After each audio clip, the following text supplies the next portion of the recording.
তো আজি আমি ৰুম ড্ৰাগন ট্ৰী চাওক মই পোৱালি আনিছোঁ ড্ৰাগনৰ আৰু ইয়াত মই মাটি বনালোঁ গাছটো ৰোৱাৰ কাৰণে বন্ধুসকল ইয়াত আছে আপোনাৰ 30% জৈৱিক সাৰ আৰু বালা মাটি আছে আৰু গোবৰৰ সাৰ আছে আৰু লগত মই এতে দিম অলপ ডিএপি আৰু পটাছ এটো কাৰণে মাটিটা যাতে উৰ্বৰতা শক্তিটো বজাই ৰাখে আৰু মাটিটো অলপ সাৰ ইয়াৰ কাৰণে ভাল চাব আপোনালোকে কমেন্ট কৰি জনাব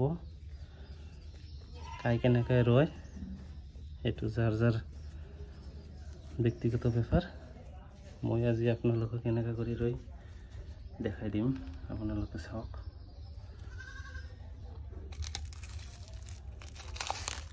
এটা মই বজাৰৰ পৰা আনিছো দুটা গছ ড্ৰাগন ট্ৰী লৈছে 60 টকা এনে বেছি বেচাই মোৰ কাৰণে আৰু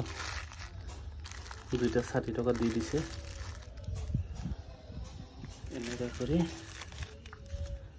এনেকা কৰি দি দিম গাছটো এনেকা কৰি হৈ যাব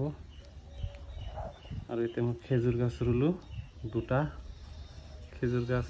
আজোৱা খেজুৰ সৌদি আৰবৰ আজোৱা খেজুৰ দুটা ললে